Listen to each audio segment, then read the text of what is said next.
السلام عليكم ورحمة الله وبركاته. ازيكم يا حبايبي؟ عاملين ايه؟ النهارده اخر يوم رمضان. تعالوا نعمل مع بعض صينية بطاطس سهلة وبسيطة وكلها كده في قلب بعض. لو عندك فرخة صغننة كده، انا جبت فرخة صغيرة كده النهارده كيلو ونص كده، قلت اعملها بقى لاننا كلنا بقى في في اول العيد بناكل رنجة، فقلت اعمل اكلة بسيطة كده كلها في قلب بعض. لو مش عايزة تعملي فراخ ممكن تعملي صينية البطاطس ديت جنبها شوية رز كده بشعرية وشوية سلطة والحمد لله.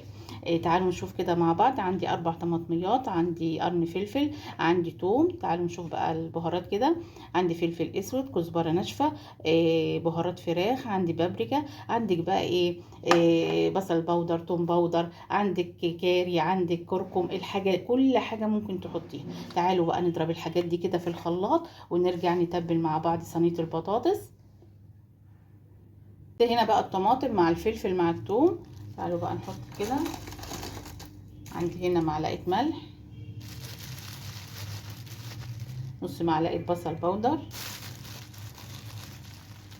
توم بودر، وعندي بقى البهارات. اقلب كله كده مع بعضه.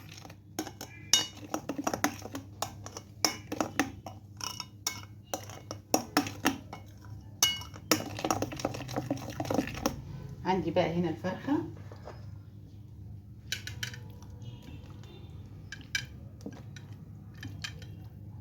احطها كده في قلب التتبيله.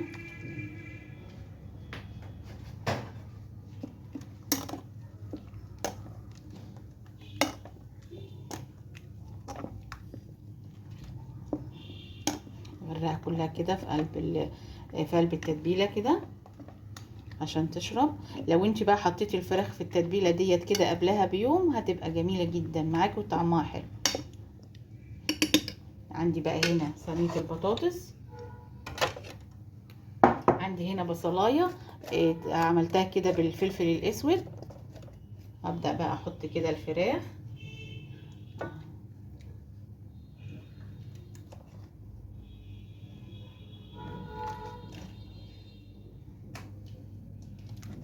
لو عندك بقى فويل غطيها بالفويل ودخليها الفرن كده. التتبيله كلها هي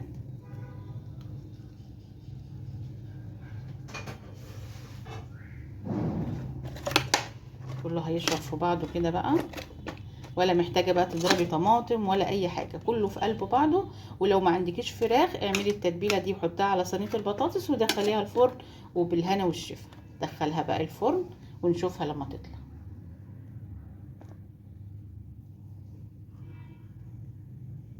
شايفين بقى طلعت صينيه البطاطس كده من الفرن.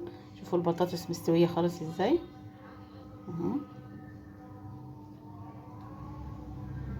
والفراخ مستويه طبعا، هي لسه سخنه مطلعاها من الفرن. جربيها وان شاء الله هتعجبك وبألف هنا. وكل سنه وانتم طيبين. اعملي لايك بقى واشتركي في القناه، والسلام عليكم ورحمه الله وبركاته.